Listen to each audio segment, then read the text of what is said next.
Donc bonjour tout le monde, je vais faire un petit tutoriel sur Half-Life Blue Shift, sur le speedrun de ce jeu. C'est pas un run qui est extrêmement compliqué, mais il y a quand même 2-3 petites choses à savoir à certains endroits pour pas perdre trop de temps. Une autre chose à savoir, c'est que c'est le Half-Life avec le plus de cutscenes. La run elle dure à peu près une trentaine de minutes et 50% c'est des cutscenes. Donc voilà. Alors avant de commencer directement dans le jeu, va falloir le configurer correctement. Donc première chose dont vous allez avoir besoin, c'est d'avoir Half-Life Blue Shift sur Steam. Sinon vous pourrez pas le lancer depuis le Gold Source Package de toute façon. Donc une fois que vous avez Blue Shift sur Steam, vous pouvez aller sur speedrun.com, sur la page de Half-Life Blue Shift. Vous allez dans ressources.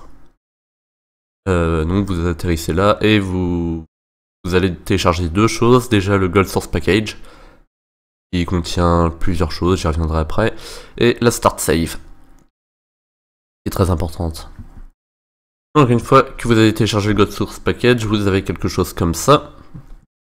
Donc dedans il y a Blue Shift, deux versions de Half-Life, deux versions de Opposing Force et Gunman Chronicle, dont je ne vais pas parler. Vous avez aussi Bunny Mode XT, qui est assez important puisque ça va vous permettre notamment d'afficher votre vitesse et aussi d'utiliser le timer in-game. Pour les runs d'Half-Life, on utilise le timer in-game, on compte pas les temps de chargement. Et il y a aussi Air Input dedans. Donc Air Input, c'est si jamais vous avez de l'accélération souris, ça vous permet de l'enlever. Donc c'est très important, surtout pour le BOP. Une fois que vous avez téléchargé la Start Save, il va falloir la mettre là-dedans. Donc vous allez dans Half-Life, et Shift, Save, et vous la mettez là. Donc la mienne est là. Vous pouvez la renommer comme vous voulez. Elle s'appelle Start, ça servira après. Voilà. Alors, une chose que je dois préciser, c'est la version sur laquelle on run. Contrairement à Half-Life et Opposing Force, qui sont sur la version 1, parce que le BOP est pas capé, on préfère runner la version Steam de Blue Shift, pour la simple et bonne raison que sur la version 1 de Blue Shift, le cap et les FPS sont capés à 72, et pour le Bunny Hop c'est vraiment pas terrible, parce que on n'a pas toujours en fait la frame où tu peux sauter. Donc du coup on préfère runner la version Steam avec le Bunny Hop cap, mais au moins on peut Bunny Hop correctement. Donc, du coup on peut lancer Blue Shift. Ça. On peut lancer Bunny Mode XT en cliquant deux fois sur Injector. Si jamais vous avez des messages d'erreur, il se peut que vous ayez ce truc là lancé, installé. Lancer, voilà. Et si vous avez besoin de Air Input, vous pouvez le lancer aussi, juste à taper hl.exe dedans, vous faites entrer, voilà, il va se fermer tout seul de toute façon. Donc, voilà. Alors, Blue Shift, d'abord on va faire un petit tour dans les options, pour les Keybind, etc. Donc, ZQSD pour se déplacer, ça c'est normal, Jump et Duck, j'y reviendrai après. Pour utiliser c'est normal, bon tout ça c'est normal. Alors weapon catégorie, ce que je fais personnellement c'est que j'ai un bind par arme, je vous mettrai tous les binds dans la description. Last weapon used, donc c'est un truc que moi j'utilise, vous pouvez faire sans, à vous de voir.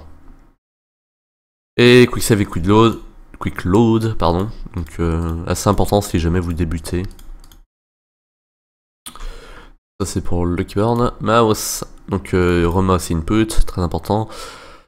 La sensi, c'est très important de bien la configurer. Si jamais elle est trop basse, vous aurez du mal à bunny hop. Si jamais elle est trop haute, vous aurez du mal à bunny hop et en plus vous aurez du mal à viser. Personnellement, j'ai une sensi de 4 et j'ai 1000 dpi. Audio, vous faites ce que vous voulez. Vidéo, soyez sûr que vous ayez désactivé la synchronisation verticale, sinon les FPS seront capés à 60. Voilà, et c'est tout pour les options.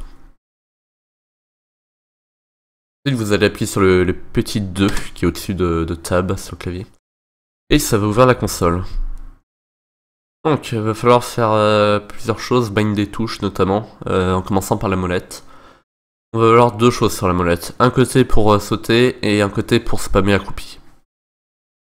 Donc le fait de spammer pour sauter ça va servir pour le bunny hop et accroupi ça va servir pour le duck roll. j'y reviendrai plus tard.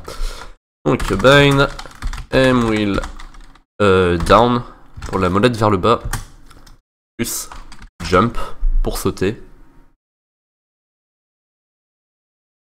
Et bind M will up pour la molette vers le haut, plus duck pour s'accroupir. Faites entrer à chaque fois. Donc la molette c'est bon. Ensuite il va falloir 3 ou 4 binds pour les FPS. Parce qu'on va, au cours de la run, on va avoir besoin de changer framerate. Donc il va falloir un bind, alors personnellement GT, pour mettre les FPS très haut. Donc bind T et entre guillemets FPS underscore max. Alors moi j'ai 300, vous pouvez mettre plus. Plus vous avez de FPS, mieux c'est, parce que plus vous avez de FPS, pardon, plus vous allez prendre d'accélération avec vos strafes lorsque vous allez faire du B-up. Il va falloir une touche pour les baisser un peu. À 45, alors 45 ou 20, à vous de voir. Donc dans les Half-Life, pour les NPC, plus le framerate sera bas, plus les NPC se tourneront vite. On veut à certains moments. Vous mettez 45 ou 20, ou alors vous bindez une touche pour 45 et une autre touche pour 20. Le désavantage c'est qu'à 20 FPS, vous pouvez pas forcément vous déplacer comme vous voulez. Et enfin, il va falloir une troisième touche très importante à 5 FPS vers le clip du train qui est au début. Donc, une fois que vous avez tout ça, vous avez fini avec les binds. Mais il y a encore 2-3 commandes à connaître. Donc la première, CL underscore show FPS 1. Donc ça va afficher les FPS dans le coin en haut à gauche. Ça peut être utile. Ensuite, FPS underscore override 1. Donc si jamais vous avez pas ça, le jeu va être capé à 100 FPS quoi qu'il arrive. Alors que là vous voyez je peux aller à 300. Et enfin une dernière commande très importante pour le B-up, c'est default FOV. Et vous voyez qu'il est à 90 de base et c'est pas terrible pour le B-up. Je vous conseille, alors moi je joue à 110. Je vous conseille 110 ou 130. Voilà, et dernière commande, très importante, enfin non, pas du tout importante justement, c'est juste pour l'esthétique. C'est bxt underscore hud underscore color, et entre guillemets 64, espace 64, espace 128. Donc en fait, l'HUD de base de BXT il est jaune, sauf que l'HUD de Half-Life Blue Shift il est bleu. Donc ça fait un peu bizarre d'avoir deux couleurs, donc c'est... Mais vous voulez mettre l'HUD de BXT en bleu, comme dans l'HUD de Blue Shift. Et enfin, il y a deux dernières commandes pour le timer. Donc il va nous falloir un bind pour reset le timer et la map, revenir à la map de début, et un bind pour démarrer le timer. Donc pour démarrer le timer, bind, la touche que vous voulez. Alors moi je l'ai sur W, mais quand vous bindez des touches via la console, c'est comme si vous bindez un clavier QWERTY, donc faut mettre Z, c'est comme ça. Donc bind la touche que vous voulez, et bxt underscore hud underscore timer 1, 1 point virgule, bxt underscore timer underscore start. Donc ça va afficher le timer si jamais c'est pas déjà fait, et ça va démarrer le timer. Enfin un bind pour reset, donc bind, la touche que vous voulez, et entre guillemets load. Donc moi ma start save elle s'appelle start, donc load start. Vous devez mettre le nom de votre save.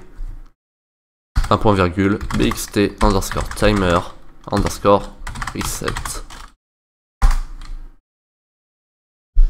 Et là, vous avez tous vos binds. Si jamais vous voulez charger la save que vous avez téléchargée, load, et le nom de la save, start.